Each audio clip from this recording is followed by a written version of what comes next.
झोपड़ी के सामने बर्तन मांज रही थी। उसके हाथ लाल हो चुके थे। पानी भी बर्फ जैसा ठंडा था। ठंड में उसके हाथ पैर ठिठुर रहे थे, लेकिन फिर भी वो बर्तन मांज रही थी। अरे नालायक, जल्दी जल्दी काम खत्म कर, मुझे मेला देखने जाना है। अगर वहां जाने में देर हो गई तो आज तेरी खैर नहीं।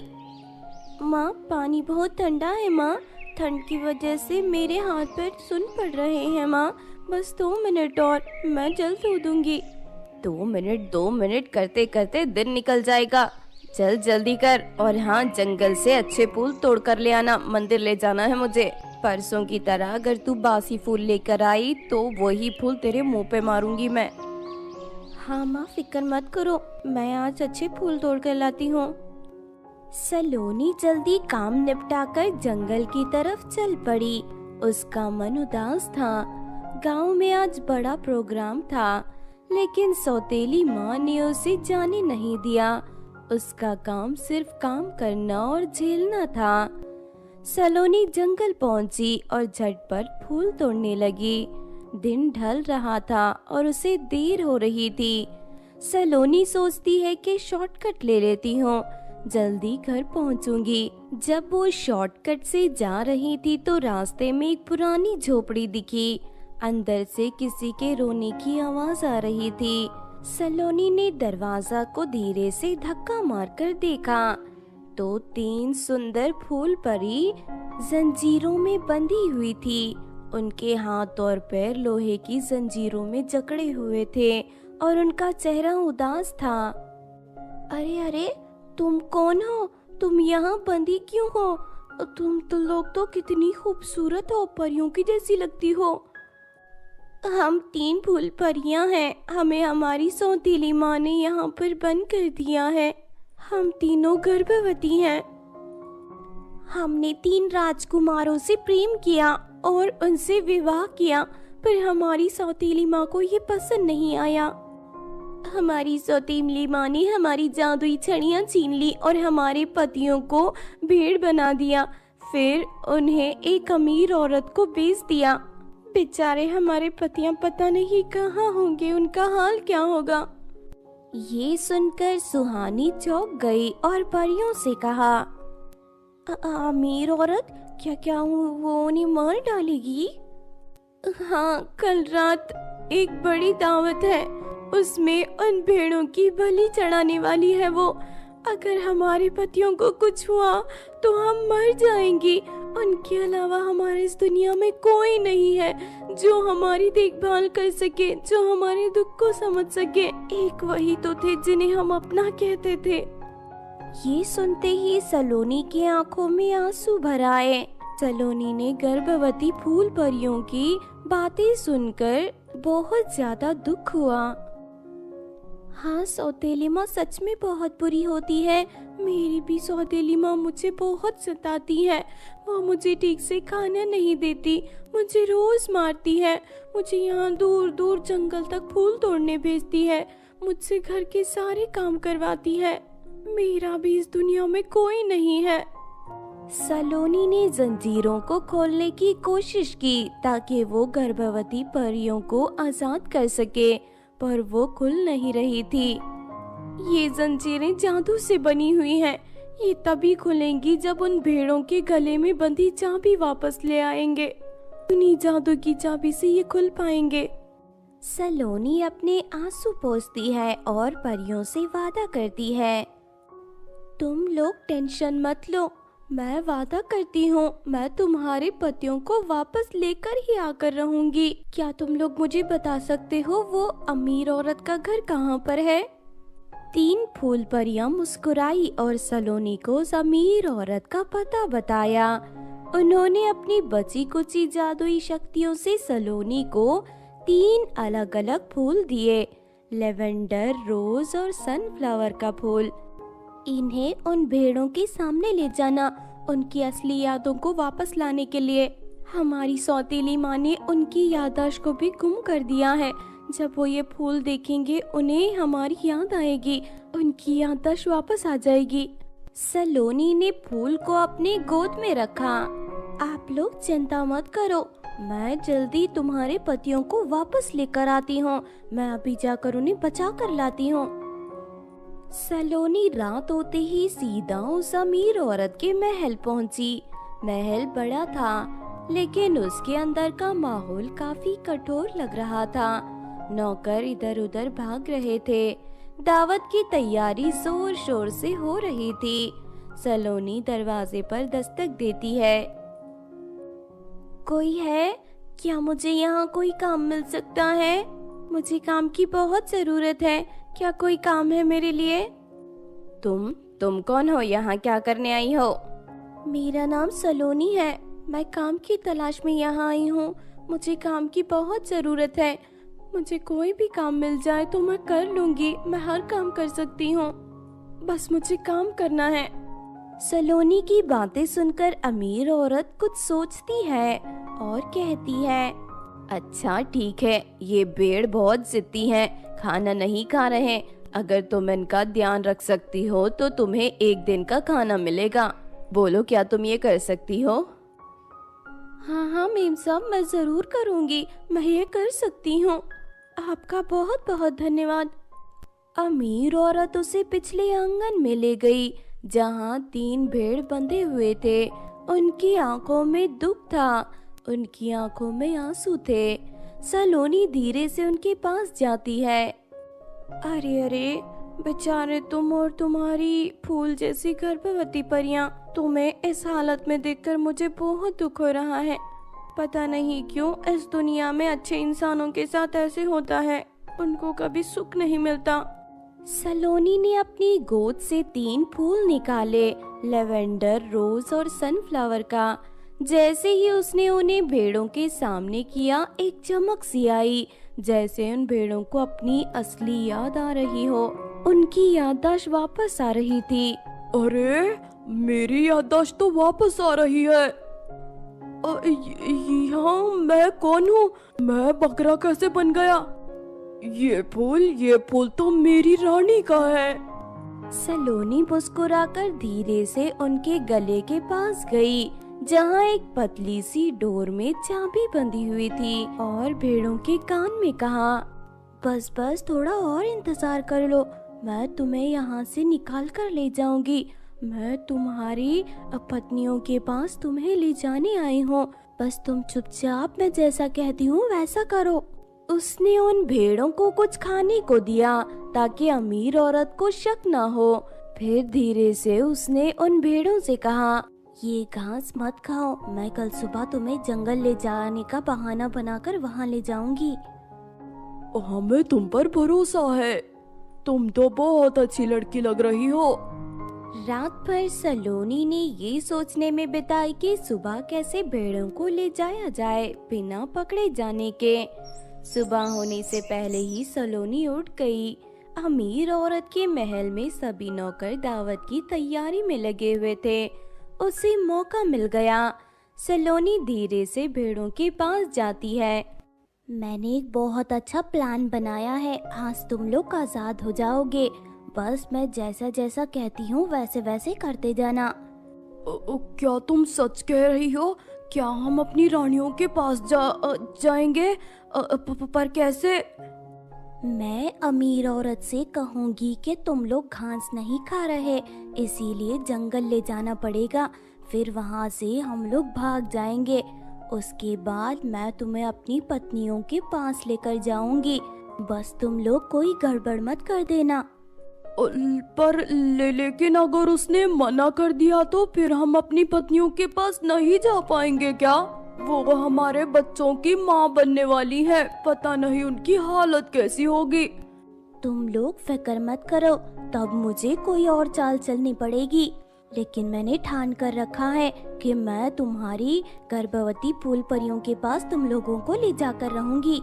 उसकी बाद सलोनी उस अमीर औरत के पास गई और कहा, मेम साहब, ये भेड़ यहाँ का घास नहीं खा रहे, अगर ये भूखे रहे तो कल के दावत के लिए कमज़ोर हो जाएंगे।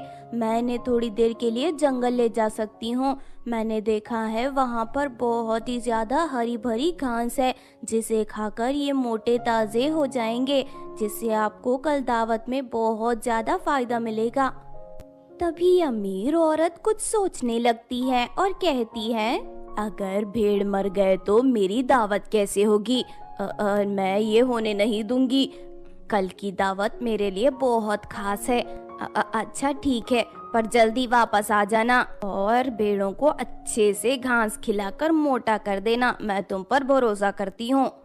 हाँ मेम साहब, आप फिक्र मत करिए, जब ये वापस लौटेंगे तो आप खुशी से फूले नहीं समाएंगी।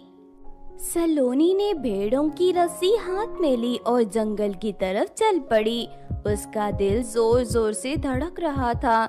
जैसे वो महल से दूर पहुंची, उसने जोर से बोला, हम सब बच गए, चलो भागो यहाँ से।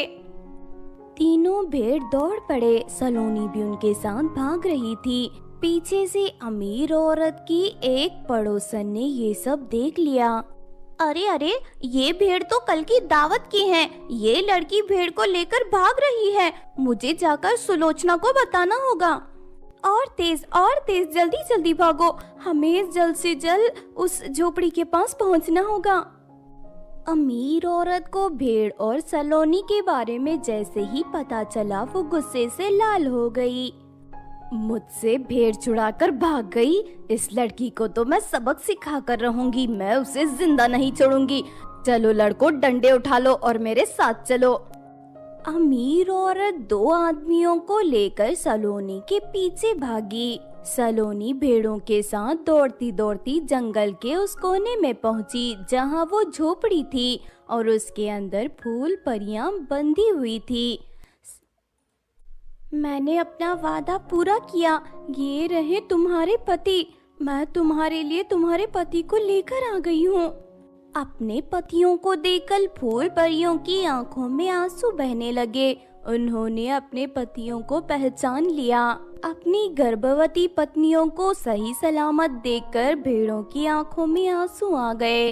राजकुमार भेड़ों की आंखों में चमक आई। मेरे राजकुमार, आप सही सलामत हो। ऊपर वाले का बहुत बहुत धन्यवाद। सलोनी ने जल्द से जल्द चाबियां निकाली और जंजीर को खोला। जैसे ही चाबी से जंजीर खुली, तीनों फूल परियों ने अपने पतियों को गले लगा लिया। मेरे राजकुमार, आपसे दूर रहना मतलब जिंदगी खत्म। हम फूल परियां आपके बिना कुछ नहीं हैं। अब बस आप लोग हमें आपकी असली रूप में चाहिए। इतने में अमीर औरत के दो आदमी वहाँ पहुँच गए। साथ में वो अमीर औरत भी वहाँ आ गई।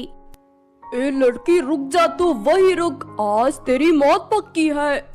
अमीर औरत के आदमियों को देखकर सलोनी, परियां और भेड़ सारे के सारे घबरा गए। सलोनी डर के मारे एक कदम पीछे हटी। तू अभी के अभी सेठानी के पास चल, आज तो तेरी खैर नहीं। तुझे तो ऐसी सजा मिलेगी कि जिंदगी भर तू भूल नहीं पाएगी। और तुम लोग चलो मेरे साथ, तुमने हमारे भेड़ों को चुराया है। तभी आसमान में एक चमक आई और रानी परी प्रकट हो गई। रानी परी को देखकर फूल परियां बहुत खुश हुई और साथ में उनके भेड़ राजकुमार भी खुश हो गए। फूल परियों को देखकर रानी परी ने गहरी सांस ली। ठहर जाओ तुम लोग, वरना तुम लोगों की खैर नहीं अगर उन्हें नुकसान पहुंचाया तो। रानी परी का गुस्सा देखकर अमीर औरत के आदमी झट से रुक गए। रानी परी ने एक जादू की छड़ी घुमाई और दोनों आदमियों को जोर जोर से बिजली के झटके दिए। बिजली के झटके खाकर उन आदमियों की चीखें निकल गई। बहुत ज्यादा दर्द हो रहा है। अरे छोड़ो हमें, अरे छोड़ दो, सेठानी जी बचा लीजिए। अमीर औरत दूर से ये सब देख रही थी। जैसे ही उसने देखा कि रानी परी सचमुच इतनी शक्तिशाली है, वो डर के मारे वहाँ से भाग गई। रानी परी ने अपनी जादुई छड़ी घुमाई। एक चमक उठी और भेड़ के रूप में जो 3 राजकुमार थे वो अपने असली रूप में लौट आए।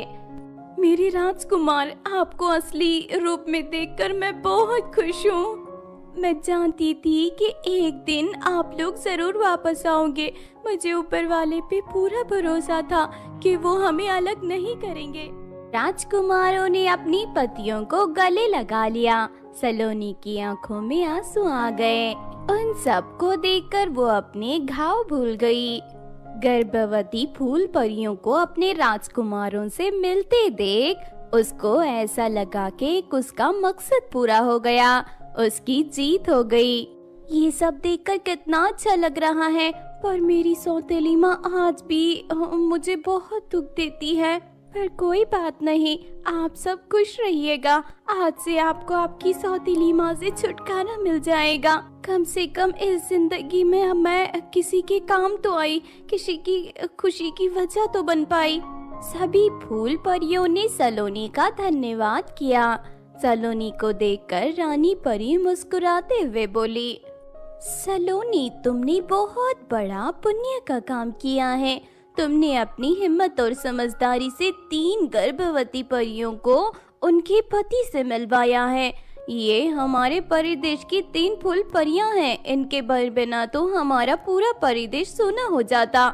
इनको बचाकर तुमने हमारे परिदेश को बचा लिया है, परिदेश की खूबसूरती को बचाया है। इसीलिए मैं तुम्हें एक उपहार देना चाहती हूँ।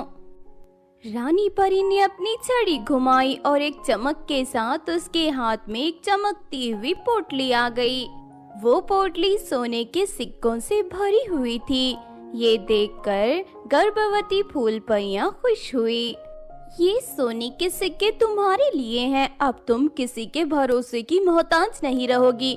तुम भी अपनी सौतेली माँ से छुटकारा पा सकोगी और अपने एक नए जीवन के रास्ते पर चल पड़ोगी। सोने के सिक्कों वाली पोटली देखकर सलोनी की आंखों में आंसू आ गए। सलोनी ने रानी परी का और फूल परियों का धन्यवाद किया। फूल परियां रानी परी से निवेदन करती हैं, रानी परी, बचपन से हमारी सौतेली माँ ने हम पर बहुत ज्यादा अत्याचार किया है।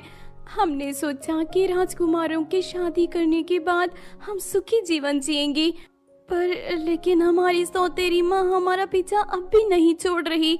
हमें हमारी सौतेली माँ से मुक्ति चाहिए। अब आप ही हमें उनसे बचा सकती हैं। तुम्हारी सौतेली माँ ने जो पाप किया है उसकी सजा उसे मिलकर रहेगी। मैं उसे ऐसी सजा दूंगी कि वो जिंदगी भर याद रखेगी। तुम लोग चिंता मत करो। रानी परी ने हाथ उठाकर आसमान की तरफ इशारा किया। एक जोर का तूफान आया और फूल परियों की सौतेली माँ एक बड़े पिंजरे में बंद हो गई। नहीं नहीं, मुझे छोड़ दो, मुझे माफ कर दो रानी परी, मुझे छोड़ दो। मेरी फूल परियों, मेरी बच्चियों, मुझे माफ कर दो। मैं आगे से ऐसा कभी नहीं करूंगी। मुझे रानी परी से छुड़वा लो। मैं जेल में जिंदगी भर के लिए नहीं बंद रह सकती। तुमने अपनी ही बेटियों के साथ अन्याय किया। तुम्हें इसकी सजा मिलेगी। अब तुम्हें परिदेश की जेल में डाल दिया जाएगा, वो भी हमेशा के लिए, मरते दम तक। सौतेली माँ चीख रही थी, पर उसे रानी परी ने अपने जादुई दुनिया की जेल में भेज दिया। सलोनी ने सोने के सिक्के उठाए और अपनी सौतेली माँ के घर चली गई। जब सौतेली माँ ने देखा कि सलोनी के पास इतने सारे सोने के सिक्के हैं तो उसका चेहरा लाल हो गया। सोने के सिक्के?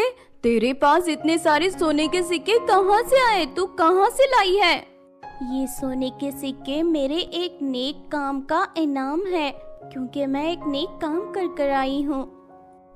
तेरे नेक काम का फल अब मुझे चाहिए। ला, मुझे ये सोने के सिक्के दे दे। अब मैं तुम्हारे घर पर नहीं रहूंगी। ये सिक्के मुझे रानी परी ने दिए हैं। अगर तुमने मुझे सताने की कोशिश की तो मैं रानी परी से कहलवा कर तुम्हें जोर के बिजली के झटके लगवाऊंगी। माँ, मुझसे दूर रहो। बिजली के झटके की बात सुनकर सौतेली माँ दूर हट गई। सलोनी ने अपना सारा सामान उठाया और वहाँ से निकल गई। उसने अपने लिए एक सुंदर नया घर खरीदा और सुख से रहने लगी। दूसरी तरफ फूल परी और उनके पति भी परिदेश लौट गए। जहां उनका राज्याभिषेक किया गया और सब लोग मिलकर खुशी से रहने लगे। ये सच है, नेक काम का फल हमेशा नेक ही होता है और अच्छा होता है।